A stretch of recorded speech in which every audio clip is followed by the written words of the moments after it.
Kalau saya melihatnya ke depan, apakah ini akan sama seperti Buka? Belum tentu.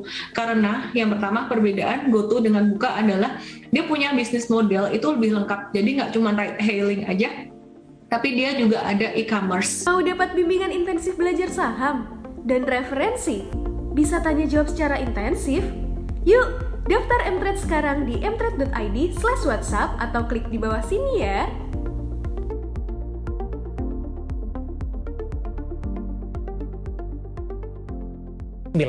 Dan saat ini kami sudah terhubung melalui Zoom bersama rekan Ibu Ellen May yang merupakan founder dan CEO dari Mtrade. Kita akan langsung sapa saja. Ibu Ellen, selamat sore, apa kabar Bu? Halo, selamat sore, kabar baik. Terima kasih Bu Ellen sudah meluangkan waktu di IDX Channel. Ibu Ellen, langsung saja hari ini Indeks Harga Saham Gabungan menyentuh ke level tertingginya. Sebelum kita membahas tercatatnya GoTo di Bursa Efek Indonesia, kita ke Indeks Harga Saham Gabungan terlebih dahulu, 7.355. Level tertinggi dan level sepanjang masa yang disentuh di perdagangan hari ini. Bagaimana Anda melihat penguatan dari Indeks Harga Saham Gabungan? Apakah memang kontribusi dari GoTo cukup signifikan hari ini? Ya, jadi yang memang bikin IHSG hari ini menguat dan bahkan naik tinggi, terus kemudian kalau kita lihat chartnya tuh ekornya tinggi banget. Itu memang karena pergerakan saham GoTo ini. Dan dengan hadirnya GoTo yang sekarang menjadi perusahaan dengan kapitalisasi nomor 3 terbesar di Indonesia, di market Indonesia, ini ke depan akan sangat mempengaruhi sekali IHSG ya. Jadi mungkin dalam beberapa hari ini IHSG juga akan terlihat volatile. Namun volatilitasnya sebenarnya bukan dari volatilitas saham-saham yang lain seperti saham yang big caps lainnya seperti perbankan, tapi lebih ke saham GoTo ini karena memang sepertinya GoTo ini masih dalam proses pembentukan harga. Yang ditunggu oleh para investor begitu, antusiasnya cukup tinggi sekali, kemudian oversubscribe-nya juga cukup tinggi juga begitu. Bagaimana Anda melihat respon dari para investor? Di sisi lain masih ada kekhawatiran terhadap GoTo, apakah kondisinya akan sama dengan Buka, mengingat dari sisi fundamental mereka juga masih mencatatkan rugi sampai sejauh ini. Dengan raihan sampai dengan penutupan sesi kedua, bagaimana Anda melihat respon dari para investor kalau kita bandingkan juga dengan Buka yang baru tercatat beberapa waktu lalu? Ya, jadi mungkin nggak bisa disamakan apple to apple dengan Buka ya. Respon dari investor retail dan investor institusi sendiri sangat variatif. Ada yang fokus pada new economy, ada yang fokus old economy gitu. Hari ini tadi kelihatan sekali bahwa GoTo itu sangat volatile, sempat naik sekitaran 20%-an lebih dari harga IPO-nya dan kemudian sempat turun hingga tetap hijau sebenarnya 9% aja dari harga IPO. Jadi volatility-nya tuh luar biasa banget. Kalau saya melihatnya ke depan, apakah ini akan sama seperti Buka? Belum tentu. Karena yang pertama perbedaan GoTo dengan Buka adalah dia punya bisnis model itu lebih lengkap. Jadi nggak cuma ride hailing aja, tapi dia juga ada e-commerce ya.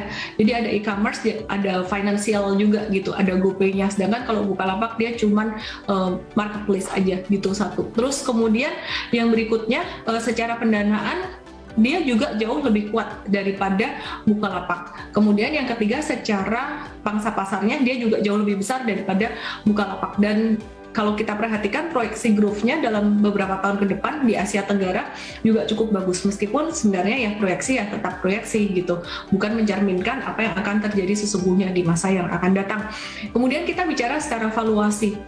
Valuasinya GoTo ini memang agak tinggi ya, memang termasuk tinggi. Tapi kalau kita bandingkan dengan Bukalapak sebenarnya masih lebih mendingan GoTo dengan prospeknya ke depan, dengan prospek growth-nya yang cukup besar. Jadi masih kita lihat masih bisa berkembang gitu. Nah, tapi kalau kita perhatikan dalam jangka pendek masih akan sangat volatile, sehingga teman-teman yang punya untuk trading mungkin harus lebih berhati-hati dalam hal money management ya, jangan banyak-banyak gitu, ngetes dulu aja.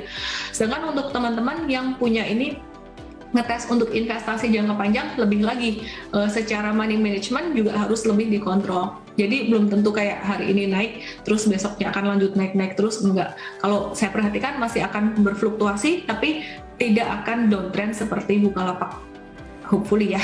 Baik, dari sisi fundamental, Ibu Ellen tadi juga saya sampaikan, kinerja mereka masih mengalami rugi begitu. Ini juga sempat menjadi perbincangan yang cukup hangat di kalangan para investor pasar modal. Ada yang mengatakan itu masa lalu. kalau kita berinvestasi kepada GoTo lebih menghadap ke masa depan. Ini butuh proses begitu. Sementara prospek mereka untuk jangka panjang dengan perkembangan teknologi saat ini masih akan mumpuni. Artinya dari sisi kinerja nanti akan mengikuti ke arah perbaikan di masa-masa mendatang. Nah, bagaimana pandangan Anda terkait dengan kondisi ini? Ya, jadi memang beda pandangan antara growth investor dengan value investor, di mana value investor tuh melihat historical, sedangkan growth investor tuh melihat masa depannya. Nah, kalau kita mau jadi growth investor, yang pertama perlu kita perhatikan sebenarnya bisnis model, pangsa pasar, kemudian manajemennya dulu, secara kualitas dulu, baru kemudian profitabilitas itu nomor yang kesekian gitu. Tapi sekali lagi ada yang namanya growth trap, ada yang namanya value trap. Nah, growth trap artinya apa? Growth yang terlalu tinggi, yang terus-menerus, sehingga ketika terjadi growth yang terus-menerus ini seringkali terjadi bubble yang tidak disadari oleh investor.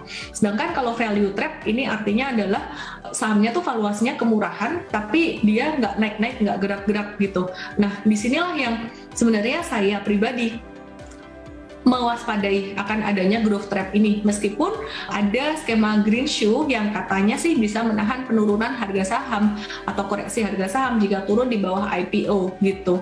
Jadi kita tetap harus waspada.